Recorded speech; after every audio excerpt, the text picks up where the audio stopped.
మహాగణుడు మన రక్షకుడైన యేసుక్రీస్తు నామంలో చేరవచ్చిన మీ అందరికీ నా హృదయపూర్వకమైన వందనాలు తెలియజేస్తున్నాను.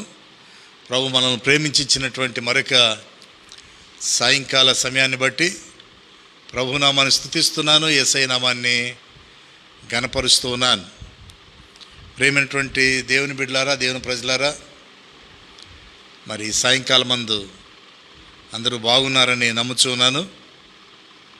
ప్రభు యొక్క మహాకృపను బట్టి మనం ఆయన సన్నిధి రావటానికి ప్రభు ఇచ్చినటువంటి చక్కటి భాగ్యానికై తరుణానికై మరోసారి ప్రభుపేట మీకు వందనాలు చెల్లిస్తూ దేవాదేవునికి స్తుతులు స్తోత్రాలు వందనాలు చెల్లిస్తున్నాను. ఆమేన్, హల్లెలూయా. దేవునికి మహిమ కలుగును గాక. Thank you Jesus. Blessed be the name of the Lord. Amen. మంచిది. ఈ దినాన 89వ కీర్తనలో నుంచి నిన్నటి రోజున 8వ వచనం వరకు మనం ధ్యానించాం. Psalm 89 verse 8 వరకు. యెహోవా సైన్యములకు అధిపతియగు యెహోవా, యెహోవా సైన్యములకు అధిపతియగు దేవా, యెహోవా నీ వంటి బలాఢ్యుడెవడు? నీ విశ్వాస్యత చేత నీవు ఆవరింపబడి ఉన్నావు.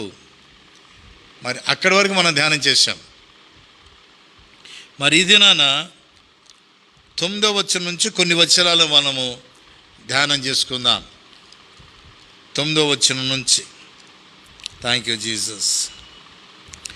సముద్రపు పొంగును అణుచువాడవు నీవే, దాని తరంగములు లేచినప్పుడు నీవు వాటిని అణిచివేయుచున్నావు. సముద్రపు పొంగును అణుచువాడవు నీవే, దాని తరంగములు లేచినప్పుడు నీవు వాటిని అణిచివేయుచున్నావు. ప్రియమైనటువంటి వాళ్ళరా, దాని అర్థం ఏంటంటే సముద్రము దేవుని మాట వింటుంది. సముద్రము దేవుని మాటకు లోబడుతుంది. కారణం, సముద్రానికి తెలుసు దాన్ని సృష్టించినటువంటి సృష్టికర్త ఎవరో. గనుక సముద్రం ఆయన మాట వింటుంది. జీవరాశులు, జలరాశులు, సమస్త సృష్టి ఆయన మాట వినవలసిందే. అందుకే దేవుడు ఒకానొక దినాన యెషయా గ్రంథంలో మనం చదివినట్లయితే మొదటి అధ్యాయంలో అంటాడు, ఆకాశమా ఆలకించు అంటాడు, భూమి చెవియొగ్గు అంటున్నాడు. ఆకాశమా ఆలకించుము, భూమి చెవియొగ్గుము అంటున్నాడు. అంటే దాని అర్థం ఏంటంటే ఆకాశం ఆలకిస్తుంది.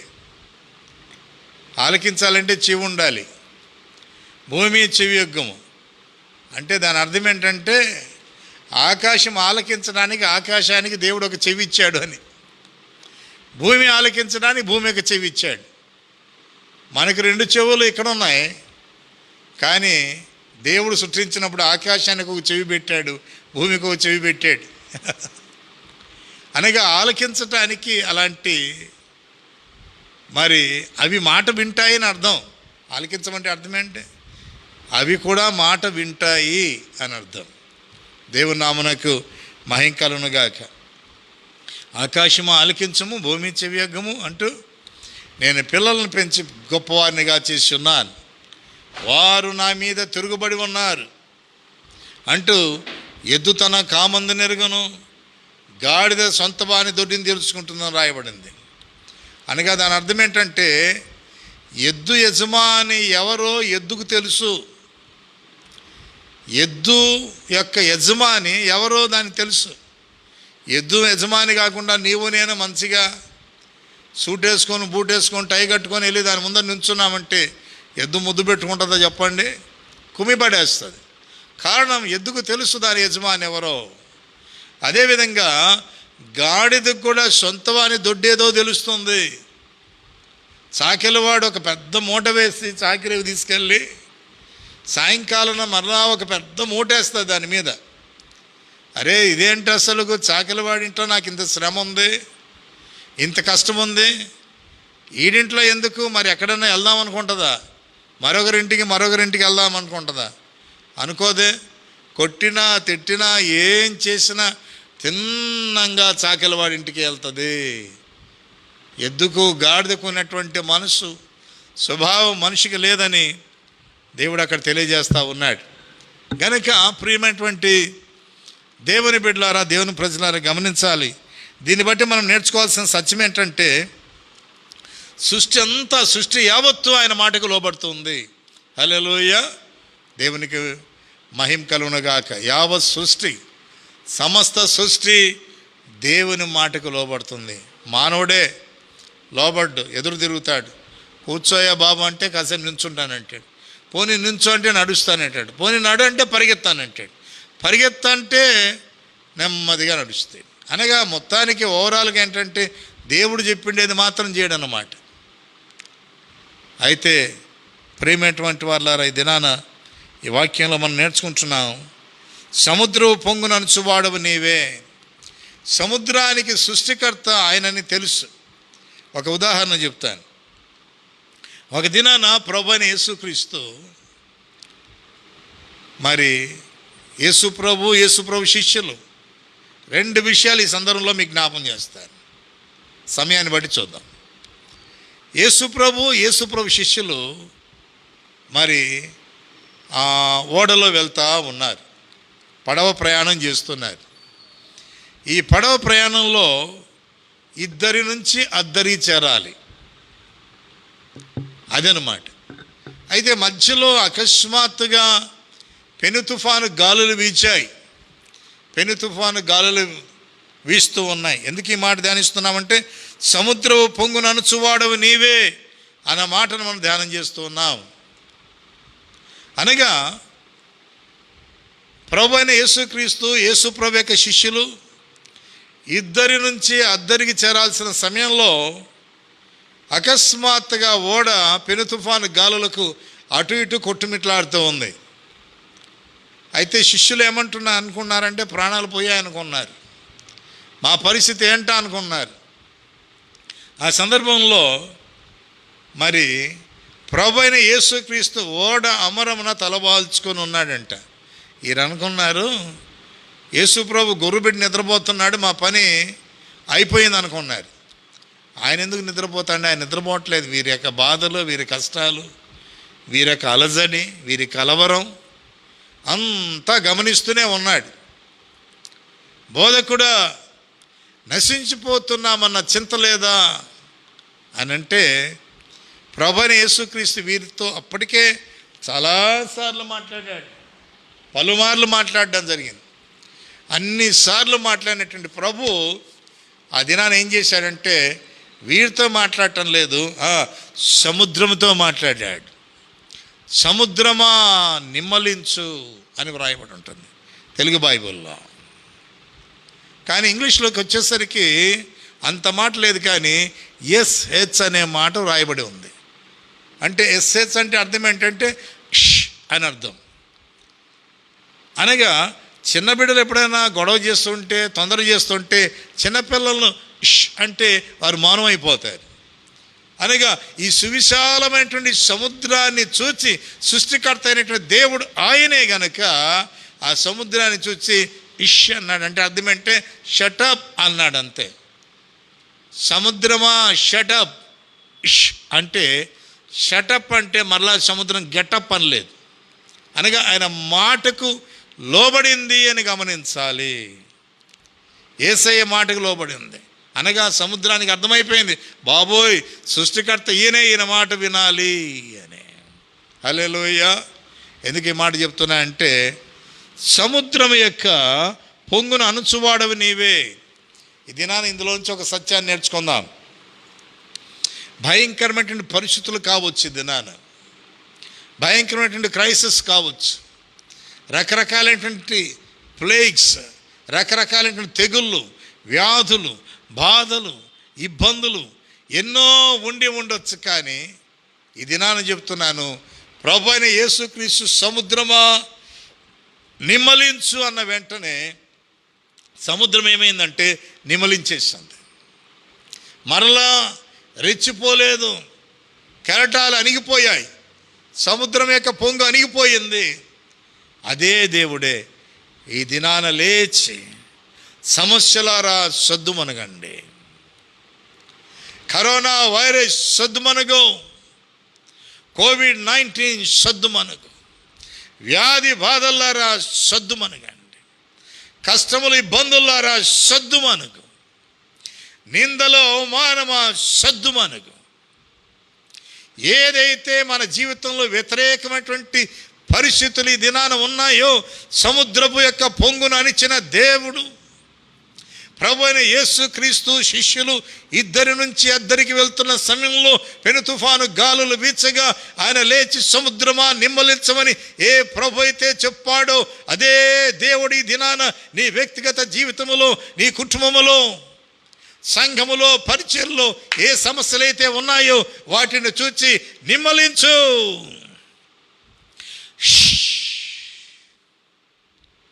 సైలెన్స్. దేవుడు ఈ మాట చెప్పాడంటే అయిపోయింది, సమస్తము సద్దుమణిగిపోతుంది. కనుక ఆయనకు మనము తావు ఇవ్వాలి. అంటే దాని అర్థం ఏంటంటే, మరి తావు అంటే స్థలము అని. We must give opportunity to God in order to surprise, in order to take out, in order to remove all our problems, all our situations, from all our afflictions, from all our sickness, from all our sorrow, from all our pain, from all our agony. అంత గొప్ప దేవుడు మనకున్నాడు. కనుక ఆయనకు అప్పగించుకోవాలి. దేవా, ఈ స్థితి నేను deal చేయాలనుకున్నాను కానీ నేను ఫెయిల్ అయిపోయాను, నేను కాదు ప్రభా, నీవు డీల్ చేయి. If lord will began to deal with the things, certainly believe the circumstances and situations will change. పరిస్థితులు మారిపోతాయి. గనక సముద్రము పొంగును అణుచువాడవు నీవే. ఈ కీర్తన యొక్క భావాన్ని నేను చెప్పాను. ఎందుకంటే 89వ కీర్తన అంతా ఏతాన్ యొక్క కీర్తన. This is the psalm of Ethan. ఏమని రాస్తా అంటే 89వ కీర్తన సారాంశం ఏంటంటే, సాటి లేని దేవుడు, matchless God and the God of covenant. నిబంధన దేవుడు, సాటి లేని దేవుడు. ఆయనకి సాటి అయినటువంటి వారు ప్రపంచంలో ఎవ్వరు లేరు. దేవునికి స్తోత్రం, హల్లెలూయ. దాని తరంగములు లేచినప్పుడు నీవు వాటిని అణిచివేయుచున్నావు అంటున్నాడు. 10వ వచనం, చంపబడిన దానితో సమానముగా నీవు రహబును ఐగుప్తును నలిపివేసితివి. నీ బాహుబలము చేత నీ శత్రువులను చెదరగొట్టితివి. దేంతో సమానంగా చేశాడంట అంటే, ఐగుప్తును రహబును ఏం చేశాడు? చంపబడిన వానితో సమానముగా చేశాడు. ఇశ్రాయేలు ప్రజలను ఐగుప్తు దేశం నుంచి అద్భుతంగా వెలుపల తీసుకొచ్చాడు దేవుడు. మనకు తెలుసా సత్యాలు. ఒక సంగతి చెప్పనివ్వండి ఈ సమయంలో, అద్భుతమైన సంగతి. అద్భుతంలో అద్భుతం ఇది ఏంటంటే, ఫరో సైన్యం వచ్చేసి ఇశ్రాయేలు తరుముతూ ఉంది. ఈ యొక్క ఇశ్రాయేలు మోషే నాయకత్వంలో వెళ్తూ ఉన్నారు. ముందర చూసినట్లయితే ఎర్ర సముద్రం, వెనకలు చూసినట్లయితే ఫరో సైన్యం. చాలాసార్లు తెలుగులో అంటారు, ముందర నుయ్యి వెనకల గొయ్యి అని. అంటే ఇటు పోతే ముందర నూతిలోనే పడాలి, వెనకల పోతే గోతిలో పడాలి, ఎటు వెళ్ళినా సమస్య అని. అదేవిధంగా ముందరేమో ఎర్ర సముద్రం ఉంది, అందులో పడితే చస్తారు. వెనకలేమో ఫరో సైన్యం, దొరికితే చంపేస్తారు. రథములు, గుర్రములు, మంది, మార్బలం, సైన్యం, ఆయుధాలు, వారు బయలుదేరుతున్నారు. అయితే ప్రేమ దేవుని బిడ్డలారా, మోషే తన యొక్క కర్రను ఎర్ర సముద్రం వైపు చాపినప్పుడు, మోషే ప్రార్థించినప్పుడు ఎర్ర సముద్రము పాయలైపోయింది. Red sea divided into 2 parts.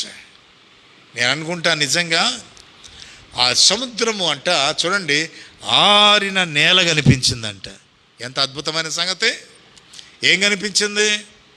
ఆరిన నేల కనిపించింది. ఒక మాట చెప్పనివ్వండి ఈ సందర్భంలో.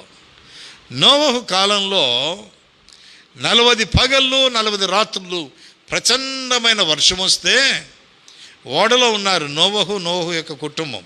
ఓకే, మీకు ఆరిన నేలను గురించి అర్థం అవ్వాలని ఈ పాయింట్ చెప్తున్నాను. 40 పగళ్ళు 40 రాత్రులు అయ్యాక నోవహు మొట్టమొదటిగా కాకిని, అటు తర్వాత పావురమును వేలపలికి పోవిడిచాడు. అది వేరే సంగతి. దేనికంటే అక్కడ మ్యాటర్ ఏంటంటే ఆరిన నేల ఉందా లేదా, నేల ఆరిందా లేదా, అంటే ఎన్ని రోజులకి ఆ యొక్క నేల ఆరిందా లేదా అని 40 పగలు 40 రాత్రులు అంతే. అంటే 40 days and 40 nights భయంకరమైన వర్షం వస్తే నేల ఆరడము కష్టం. అలాంటిది గమనించాల్సింది, సృష్టి ఆరంభము నుండి సృష్టి మొదలైనది మొదలుకొని మోషే కాలం వరకు ఐగుప్తు దేశములో, అంటే అప్పటికే ఇంచుమించు ప్రియులారా 430 సంవత్సరాలు ఇశ్రాయేలు ఐగుప్తు దేశంలో ఉన్నారు. ఓకే, ఈ సృష్టిని ఎప్పుడో దేవుడు సృష్టించాడు. ఆది యందు దేవుడు భూమి ఆకాశము సృజించెను. 6వ రోజున దేవుడు ఆదామును సృష్టించాడు. అయితే అది వేరే విషయం. ఇంకొంచెం అందులో లోతుగా వెళ్ళాలంటే ఈ విషయం చాలామందికి అర్థం కాదు. ఏంటంటే మరి ఒక దినము దేవుని దృష్టిలో 1000 సంవత్సరముల వలె మాత్రమే కాదు, 1000 సంవత్సరములు ఒక దినం వలె ఉందంట. అంటే నేను అనుకుంటాను ఆది కాండములు ఆది యందు దేవుడు భూమాకాశం సృజించాడు, అది వేరే లెక్క. మొదటి రోజు ఏం చేశాడు, రెండవ రోజు ఏం చేశాడు, మూడవ రోజు ఏం చేశాడని ఒక్కొక్క విషయం రాయబడింది. ఆ ఒక్కరోజే 1000 సంవత్సరాలు అయినా కూడా ఆశ్చర్యపోనక్కర్లేదు. ఒక దినం లేదు, 1000 సంవత్సరాల ఒక దినమైనా కూడా ఆశ్చర్యపోనక్కర్లేదు. ఏదేమైనా ఓకే, 6 రోజులు దేవుడు చేశాడు. 5 రోజులు సృష్టినంతా చేసి 6వ రోజున దేవుడు ఆదామును చేశాడు. ఇంక అప్పటి నుంచి లెక్కలేసుకుంటూ వస్తే 7వ రోజున దేవుడు ఆ పని నుంచి విశ్రాంతి నొందెను. ప్రియమైనటువంటి వారులారా, ఇందులో వెళ్తే చాలా చాలా సంగతులు ఉన్నాయి కనుక ఒక్క విషయం చెప్పనివ్వండి. సృష్టి ఆరంభం మొదలుకొని మోషే ద్వారా ఎర్ర సముద్రము పాయలు చేయబడినప్పటికే అప్పుడు 6 నెలలు కనిపించిందంట. అంటే 40 పగళ్ళు 40 రాత్రులు ప్రచండమైన వర్షం వస్తే అక్కడ 6 నెలలు కనిపించడం కష్టమైపోతే సృష్టి ఆది నుంచి మోషే కాలం వరకు ఎర్ర సముద్రము పాయలుగా చేయబడినప్పుడు అప్పుడు 6 నెలలు కనిపించిందంటే నేను అనుకుంటాను ఒక విషయం చెప్పనా, జాగ్రత్తగా ఆలకించాను. మోషే ప్రార్థన చేసినప్పుడు ఎర్ర సముద్రము డివైడ్ అయిపోయింది, 2 భాగాలుగా అయింది. నేను అనుకుంటాను కుడివైపున ఒక గోడ, ఎడం వైపున ఒక గోడలాగా అలా నిలబడ్డాయి. మధ్యలో ఏమో 6 నెలలు కనిపించింది. అంత త్వరగా ఏ విధంగా నేల ఆరిపోయిందంటే నాకు కలిగిన తలంపు చెప్తున్నాను. ఇది నేను ఎక్కడ వినలేదు, ఏ పుస్తకంలో చదవలేదు. These things are by God's grace. I been downloading from the Holy Spirit. పరిశుద్ధాత్మ దేవుని దగ్గర నుంచి నేను డౌన్లోడ్ చేసుకున్నాను. గమనించాల్సిందే, ఇశ్రాయేలును దేవుడు పగలు మేఘస్తంభముగా రాత్రి అగ్నిస్తంభంగా ఉండి నడిపించాడు. అర్థమైందా? పగలు మేఘస్తంభముగా రాత్రి అగ్నిస్తంభముగా నడిపించాడు. నేను అనుకుంటాను అదే స్తంభమే పగలయ్యేసరికి మేఘస్తంభంగా ఎదురుగుతుందండి. రాత్రి అయ్యేసరికి ఆ స్తంభం ఇలా తిరుగుతుంది, అగ్నిస్తంభంగా. ఆమేన్, హల్లెలూయా. నేను అనుకుంటాను ఎర్ర సముద్రం పాయలైన వెంటనే, అర్థమైందా, పగలు మేఘస్తంభముగా వీరికి ఈ విధంగా ఉన్నాడు, రాత్రి ఏ అగ్ని స్తంభం అయితే ఉందో ఆ అగ్ని ఆరిన నేల కనిపించేలాగున ఎర్ర సముద్రం పాయలుగా ఏర్పరచబడినప్పుడు ఫైర్ ఆ నేల మీద పడింది కనుక ఆ నేల ఆరిపోయింది. దేవునికి స్తోత్రం. అగ్ని చేత నేల ఆరిపోయింది. అది అద్భుతమైన సంగతి. రెండవదిగా ఫరో సైన్యం అనుకున్నారు భలే భలే భలే దారి దొరికింది అనుకున్నారు, భలే భలే భలే అద్భుతం జరిగింది అనుకున్నారు. ఒకటి చెప్పనా, దేవుడు అద్భుతాలు చేసేది సాతాను కొరకు కాదు. దేవుడు అద్భుతాలు చేసేది ఫరో సైన్యం కొరకు కాదు. దేవుడు అద్భుతాలు చేసేది అపవాది సంబంధుల కొరకు కానే కాదు. దేవుడు అద్భుతాలు చేసేది దేవుని ప్రజల కొరకు అద్భుతాలు చేస్తాడు. ఆలకించాలి. దేవుని ప్రజల కొరకు ఏదైతే అద్భుతమో, దేవుని ప్రజల కొరకు ఏదైతే ఆశీర్వాదమో, అపవాదికి అదే శాపం. అర్థమైందో? గనక అద్భుతం జరిగి ఇశ్రాయేలు ప్రజలు 6 నెలలు కనిపించిన వెంటనే సముద్రం యొక్క పొంగును అణిచిన దేవుడు, కెరటములు సహా అణిచి వేసినటువంటి దేవుడు, అద్భుతాలు చేసే దేవుడు, ఆశ్చర్యకార్యాలు చేసే దేవుడు. మోషే ఇశ్రాయేలు ప్రజలు దాటి వెళ్ళిపోయారు. దాటిన తర్వాత వీరు కూడా బయలుదేరారు. వీరు బయలుదేరినప్పుడు ఏం జరిగిందంటే, అమ్మో భలే అద్భుతం అని చెప్పేసి అంటే, ప్రియమైన దేవుని బిడ్డలారా, వారికి అద్భుతమే వీరి జీవితానికి శాపమైపోయి ఫరో యొక్క గుర్రములు, రథములు, చక్రములు అందులో ఇరుకుపోయి చనిపోయినట్టుగా మనం చూస్తున్నాం. ప్రియమైన దేవుని బిడ్డలారా, దేవుని ప్రజలారా, అదే దేవుడు ఈ సాయంకాల సమయంలో అద్భుతం చేయాలని ఇష్టపడుతున్నాడు. అర్థమైందా? సముద్ర పొంగును అంచువాడవు నీవే, దాని తరంగములను లేచినప్పుడు నీవు వాటిని అంచివాడవు. చంపబడిన దాంతో సమానంగా నీవు రాహబును ఐగుప్తును నలిపివేసితివి, నీ బాహుబలం చేత నీ శత్రువులను చెదరగొట్టితివి.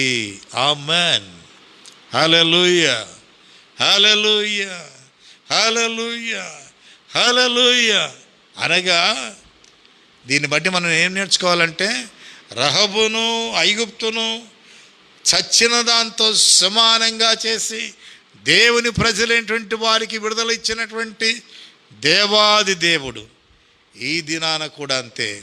అపవాది నిన్ను శోధిస్తున్నాడా, మనల్ని శోధిస్తున్నాడా, వాడు చచ్చిన దానితో సమానము, చచ్చిన కుక్కతో సమానము, చచ్చిన దానితో సమానం.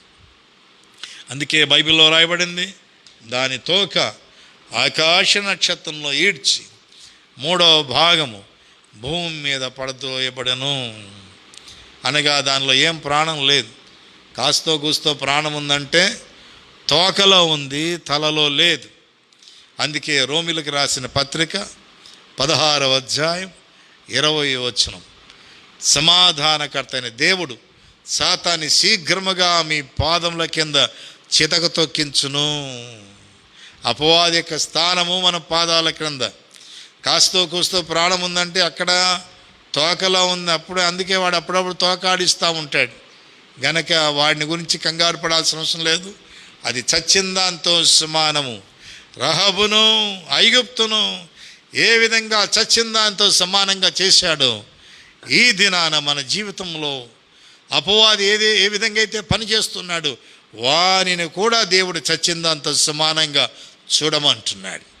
ప్రేమేటువంటి దేవుని బిడ్డలారా, అట్టి బలము కలిగి సముద్రం పొంగును అణిచిన దేవుడు మన సమస్యలను అణిచివేయటానికి సమర్థుడైనటువంటి అవగాహన కలిగి ముందుకు సాగటానికి పరిశుద్ధాత్మ దేవుడు వాక్యం చెప్తున్న నాకు, వింటున్నటువంటి మీకు, మనందరికీ సహాయము చేయను గాక. దేవుడి వాక్యం దీవించును గాక. ప్రార్థన చేసుకుందామా? Let's pray. ప్రార్థన చేసుకుందాం. తలలు వంచండి, ప్రార్థన చేద్దాం, ఏకీభవించండి. Thank you Jesus. ప్రేమ కలిగిన తండ్రి, మీ పాదాలు స్తోత్రాలు. మహాగణుడా, మహోన్నతుడా, సర్వోన్నతుడా, మీ స్తోత్రాలు.